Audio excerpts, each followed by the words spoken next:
Hey, I want to make a quick video for you to hopefully you're not making any mistakes if you're trying to pitch anybody on anything. It doesn't matter if you're trying to pitch somebody on a new idea that you have that you want to get your friends, family, or colleagues or whatever to collaborate in, or you're selling something or whatever it is. Because the point is, if you do it wrong, you're just going to alienate people.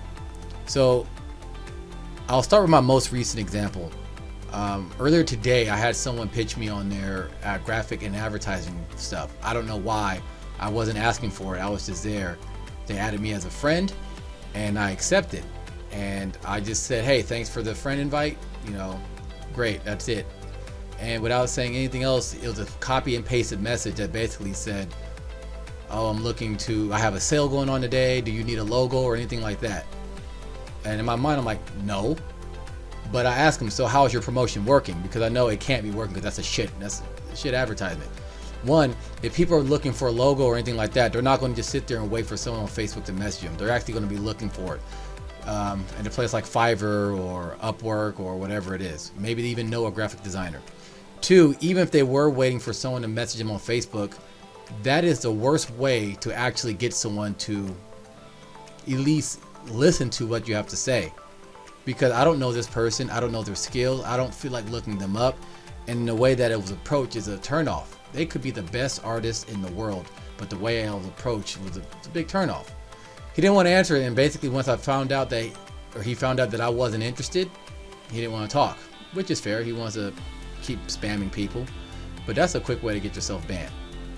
Well, a couple of days before that, somebody was trying to get me in their MLM. MLM stands for multi-level marketing. And at first I thought they were going to talk to me about business or whatever, but then they just started to talk about their MLM and how great it is and this and that. I'm gonna let you know, when you talk like that, no one gives a shit. I don't care how great you think your MLM is. He had no idea what I was looking for, or if I was looking for anything of that nature. He just started talking. By the end of it, I was like, okay, I just smiled and nodded, took his little flyer, went away and put the flyer in the recycling bin. Gone. He wasted his time, wasted my time, and we wasted some paper. And the most famous example, which kind of the same as that, I was at a speed networking event. So in a speed networking event, it's like speed dating. So there's like several tables set up and people are sitting behind the tables. And there's a line of people that get to sit at a table. And after a minute, 2 minutes, 3 minutes, the person that's in the moving line will move to the next table, etc. So I get to one table, and a lady, I sit down, I introduce myself, she introduces herself, and then for the whole time she spoke about her wine tasting business or whatever it was. I think she was just a salesperson. And at the end of it, time's up, she's like, "Well, are you interested?" I'm like, "No." She was very shocked. And before I even had a chance to be like, "Hey, you know what, this is where you went wrong," I had to go to the next table. So even if I was interested, she didn't even give me the time to even say anything. So here's the takeaway. One, find out the needs of your prospect. If you do not know what they want, then you're wasting your time talking to them.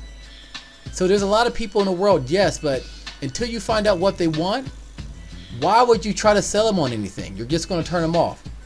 Two, when you're trying to find out the needs of the prospect, make sure that you ask the right questions. If you come out and ask, "Hey, do you want some wine?"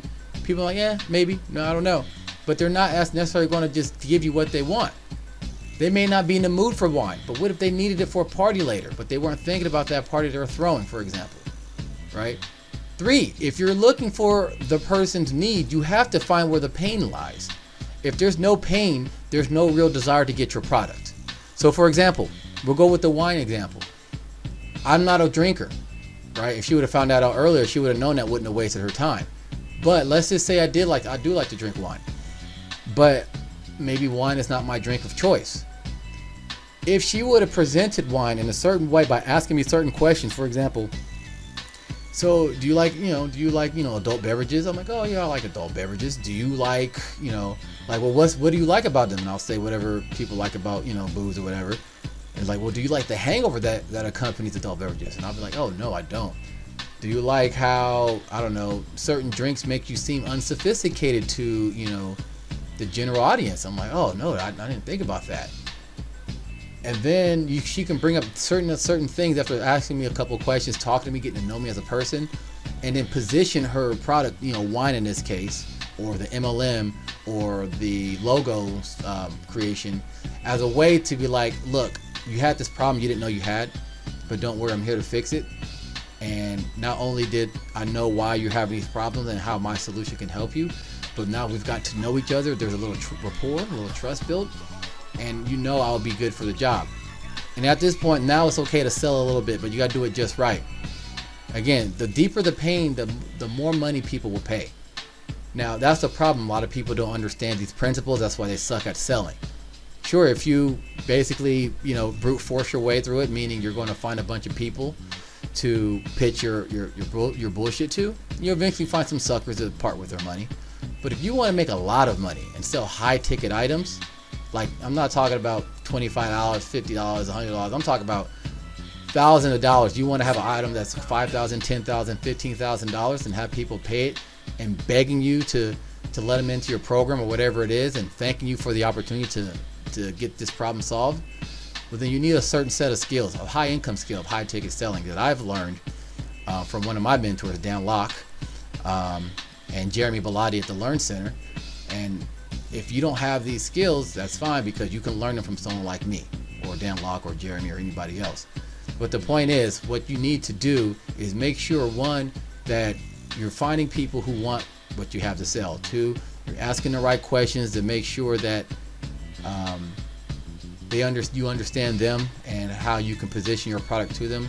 And three, make sure you position it just right to show that their problem will be solved by your product. If you don't do that, you're just wasting your own time.